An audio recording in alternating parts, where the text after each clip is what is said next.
आप लोगों को फिर से एक बार प्यार भरा नमस्कार। जय मसीह की।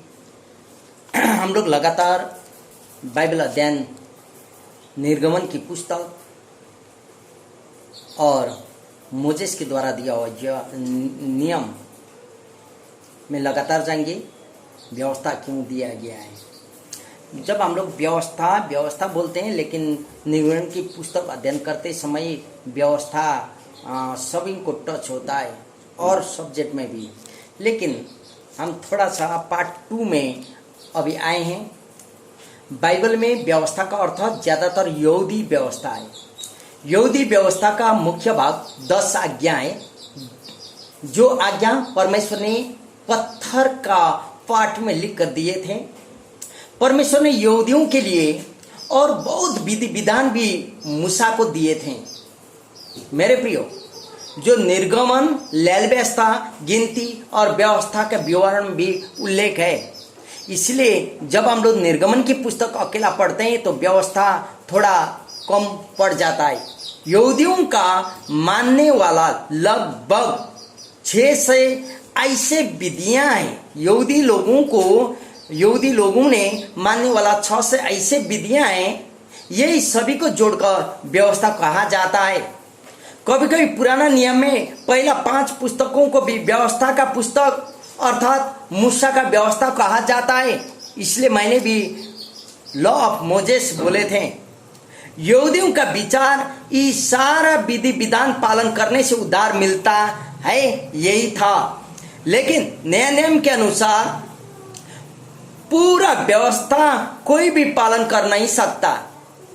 यदि आप गलाती की पुस्तक 3 अध्याय 10 पद जाएंगे तो आइए मेरे साथ। गलातियों की पुस्तक 3 अध्याय, गलाती 3 अध्याय और 10 पद यहाँ क्या बोलता है सुने, हम पढ़ रहे हैं। इसलिए जितने लोग व्यवस्था के कामों पर भरोसा रखते हैं वे सब के अधीन हैं, क्योंकि लिखा है, जो कोई व्यवस्था की पुस्तक में लिखी हुई सब बातों के करने में स्थिर नहीं रहता वह शापित है। हालेलुया। वैसे आप यदि याकूब की पुस्तक में पढ़ेंगे 2 का 10 पद तो वहाँ भी आपको थोड़ा क्लियर हो जाता। याकूब 2 का 10 वहाँ क्या बोलता है सुनिए, हम पढ़ रहे हैं। क्योंकि जो कोई सारी व्यवस्था का पालन करता है परंतु एक ही बात से चूक जाए तो वह सब बातों में दोषी ठहर चुका है। हालेलुया। इसलिए व्यवस्था के द्वारा कोई भी धर्मी ठहर नहीं सकता है। मेरे प्रियो, व्यवस्था का काम के द्वारा कोई भी उद्धार पा नहीं सकता। यदि यही गलातियों के पुस्तक 2 अध्याय और 15 और 16 पद यदि हम पढ़ेंगे तो यहाँ पाएंगे। देखिए हम पढ़ रहे हैं। हम तो जन्म से यहूदी हैं और पापी अन्य जातियों में से नहीं, तो भी यह जानकर कि मनुष्य व्यवस्था के कामों से नहीं पर केवल यीशु मसीह पर विश्वास करने के द्वारा धर्मी ठहरता है। हमने आप भी मसीह यीशु पर विश्वास किया कि हम व्यवस्था के कामों से नहीं पर मसीह पर विश्वास करने से धर्मी ठहरे, इसलिए कि व्यवस्था के कामों से कोई प्राणी धर्मी ना ठहरेगा। हालेलुया। वास्तव में मसीह यीशु लोगों को व्यवस्था का बंधन से छुटकारा देना और उद्धार करने का सही रास्ता दिखाने के लिए आए थे। यीशु मसीह व्यवस्था से छुटकारा दें और उद्धार का सही मार्ग को दिखाएं, इसलिए तो यीशु आए थे। यदि आप रोमियों की पुस्तक को पढ़ेंगे 8 अध्याय 1 से 4 तक सुने। अतः अब जो मसीह यीशु में है उन पर दंड की आज्ञा नहीं, क्योंकि वे शरीर के अनुसार नहीं वरन आत्मा के अनुसार चलते हैं। क्योंकि जीवन की आत्मा की व्यवस्था ने मसीह यीशु ने में मुझे पाप की और मृत्यु की व्यवस्था से स्वतंत्र कर दिया। क्योंकि जो काम व्यवस्था शरीर के कारण दुर्बल होकर न कर सकी उसको परमेश्वर ने किया, अर्थात अपने ही पुत्र को पापमय शरीर की समानता में और पाप बलि होने के लिए भेजकर शरीर में पाप पर दंड की आज्ञा दे, इसलिए कि व्यवस्था की विधि हम में जो शरीर के अनुसार नहीं वरन आत्मा के अनुसार चलते हैं पूरी की जाए। हालेलुया। मेरे प्रियो, वह मार्ग यीशु स्वयं है। यदि यूहन्ना की पुस्तक 14 का 6 पद पढ़ेंगे तो वहां बोलता मार्ग सच्चा और जीवन मैं हूं, मेरे अलावा कोई भी पिता के सामने जा नहीं सकता। मसीह व्यवस्था पूरा करने के लिए मसीह यीशु संसार में आए थे। यदि आप मत्ती के पुस्तक 5 अध्याय का 17 पद पढ़ेंगे तो वहां भी यही पाते हैं, व्यवस्था पूरा करने के लिए आए थे यीशु। बोल के यीशु स्वयं ने ठीक साथ व्यवस्था को पालन किया। पाप के लिए व्यवस्था मृत्यु दंड की आज्ञा देता है। यीशु आप और मेरे पाप के लिए मर गए। यीशु ने व्यवस्था का मृत्यु दंड की आज्ञा को पूरा किया, इसलिए व्यवस्था हमें यीशु में विश्वास करने से दंड की आज्ञा नहीं देता। यीशु मसीह में विश्वास के द्वारा हमें व्यवस्था दिया हुआ अनंत जीवन, व्यवस्था में जो दिया हुआ अनंत मृत्यु दंड का आज्ञा से मुक्ति दिलाता है। मसीह ने हमारा बदले में मृत्यु दंड सह लिया मेरे प्रियो। इसलिए जब हम लोग व्यवस्था का बात करते हैं, पुराना व्यवस्था जो मूसा के द्वारा दिया हुआ व्यवस्था था, आप और हम मसीह यीशु में आने के बाद वैसा व्यवस्था से स्वतंत्र हो चुके हैं। हालेलुया। आप और हम वैसा व्यवस्था से स्वतंत्र हो चुके हैं, क्योंकि मसीह यीशु ने आप और मेरे बदले में दंड को सह लिया, मृत्यु दंड। इसलिए हम लगातार आपके पास जा रहा हूं, लेकिन बुक ऑफ एक्सोडस, निर्गमन की पुस्तक क्या कहती है, हम लोग पार्ट 1 में बोल रहे थे, देख रहे थे, मैं जो हूं सो हूं कहने वाला परमेश्वर के द्वारा मूसा को बुलाहट होता है। निर्गमन की पुस्तक 3 अध्याय में पढ़ रहे थे। अर्थात अभी 4था अध्याय में मूसा अद्भुत सामर्थ्य पाता है और मिस्र देश को लौट जाता है। उसका हाथ में लाठी, उसका हाथ का लाठी जो है भूमि पर डालने से सर्प बन जाता है। चमत्कार उसका जीवन में हो जाता है। मेरे प्रियो, परमेश्वर मूसा का जैसा ही हर एक को आश्चर्य कर्म का दान देने चाहता है और वरदानों से भरने चाहता है, चाहे वो चंगाई का हो या अगमबाणी का हो। क्या आप तैयार हैं आज वह अद्भुत सामर्थ्य पाने के लिए? हम ये बाइबल अध्ययन के द्वारा आपको उत्साहित करने चाह रहा हूं। मूसा का जीवन में वह आश्चर्य काम जो परमेश्वर ने दिया था, क्या वैसा आश्चर्य काम पाने के लिए आप भी तैयार हैं? 7 अध्याय से 11 अध्याय तक यदि आप पढ़ेंगे तो परमेश्वर मूसा के द्वारा मिस्र देश में विपत्तियों के ऊपर विपत्ति लाते रहता है। मेरे प्रियो, यदि हमारा संबंध परमेश्वर के साथ अच्छा रहते हुए भी कोई विपत्ति हमारे जीवन में आता है तो उससे परमेश्वर हमें कोई बात सिखाने चाह रहा है। मत घबराइए, इसलिए ना घबराएं, प्रभु में बने रहें। 19 अध्याय में जब इजरायली लोग सीनाई पर्वत के पास पहुंच जाते हैं, 1 से 6 तक पढ़ने से हम लोग पाते हैं। देखिए 19 अध्याय का 1 से 6 तक हम पढ़ के सुना देंगे।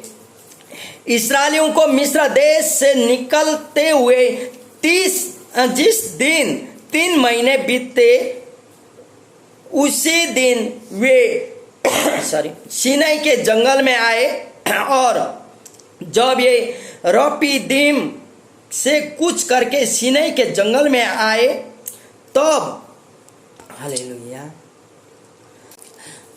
सीनाई के जंगल में आए तब उन्होंने जंगल में डेरे खड़े किए और वहीं पर्वत के आगे इस्राएलियों ने छावनी डाली। तब मूसा पर्वत पर परमेश्वर के पास चढ़ गया और यहोवा ने पर्वत पर से उसको पुकार कर कहा, याकूब के घराने से ऐसा कह और इस्राएलियों को मेरा यह वचन सुना, तुमने देखा है कि मैंने मिस्रियों से क्या क्या किया है। तुमको मानो उकाब पक्षियों के पंखों पर चढ़ाकर अपने पास ले आया हूँ। इसलिए अब यदि तुम निश्चय मेरी मानोगे और मेरी वाचा का पालन करोगे, सब लोगों में से तुम ही मेरे निज धन ठहरोगे। समस्त पृथ्वी तो मेरी है और तुम मेरी दृष्टि में याजकों का राज्य और पवित्र जाति ठहरोगे। जो बातें तुझे इस्राएलियों से कहानी है वे ये ही है। हालेलुया। मेरे प्रियो, जब हम लोग 1 से 6 तक पढ़ते हैं 3 महीने के बाद उसी दिन ये सिनाई जंगल में पहुंचते हैं। 40 दिन का रास्ता अभी 3 महीना हो चुका है, सिनाई पर्वत में ही पहुंच रहे हैं ये लोग। हाँ, हमें भी समय लग सकता है, जल्दीबाजी ना करें। 3 पद बोलता है मूसा पर्वत पर चढ़ जाता है। 3 से 4 तक पढ़ने से हम लोग जानते हैं वहां परमेश्वर बोलता है, इसलिए 5 पद में बोलता, इसलिए अब यदि तुम निश्चय मेरी मानोगे और मेरी वाचा का पालन करोगे तो निज धन ठहरोगे। हालेलुया। लिखित व्यवस्था देने के आगे परमेश्वर कहता है, मेरी मानोगे, पालन करोगे तो तुम मेरे निज धन ठहरोगे। यदि 19 अध्याय का 16 से 22 तक आप पढ़ेंगे तो तीसरा दिन भोर बादल गरजता है और बिजली चमकने लगती है, नरसिंह का शब्द सुनाई देता है, अंधेरा छा जाता है और परमेश्वर का उपस्थित वहां होता है। मेरे प्रियो, मूसा लोगों को परमेश्वर से भेंट करने के लिए ले जाता है। मूसा बोला, परमेश्वर ने उत्तर दिया। सुनिए, मूसा बोलता है और परमेश्वर उत्तर देता है। क्या आपका उत्तर परमेश्वर ने दिया है आज? मेरे प्रियो, प्रभु परमेश्वर आज भी आपको उत्तर देने चाहता है, तैयार है। आप उससे पूछिए, क्या आप प्रभु से बात करने के लिए तैयार हैं? हम बाइबल अध्ययन में हैं, इसलिए आपको पूछ रहे हैं, क्या आप परमेश्वर से बातचीत करने के लिए तैयार हैं? 20 से 22 तक यदि आप पढ़ेंगे तो परमेश्वर उतरता है सिनाई पर्वत पर और मूसा परमेश्वर से मिलने के लिए ऊपर जाता है। मूसा को परमेश्वर शिक्षा देता है। यदि आप निर्गम 20 पढ़ेंगे तो 10 आज्ञा वहां देता है, जो व्यवस्था है, जो यहूदियों का व्यवस्था भी है, वो लिखित रूप में देता है, पार्टी में देता है। वहां बोलता, मैं तेरा परमेश्वर यहोवा हूं जो तुझे दासत्व के घर से निकाल कर लाया। तू मुझे छोड़ दूसरों को ईश्वर करके ना मानना, तू अपने परमेश्वर का नाम व्यर्थ ना लेना, तू विश्राम दिन को पवित्र मानने के लिए स्मरण रखना, तू अपने पिता और माता का आदर करना, तू खून ना करना, तू व्यभिचार ना करना, तू चोरी ना करना, तू किसी के विरुद्ध झूठी साक्षी ना देना, तू किसी के घर का लालच ना करना। ये सब यहूदी व्यवस्था में निर्भर करता है। मेरे प्रियो, 20 अध्याय का 3 से 17 तक पढ़ेंगे और 31 अध्याय का 18 पद में पढ़ेंगे तो ये व्यवस्था आपको वहां मिल जाता है।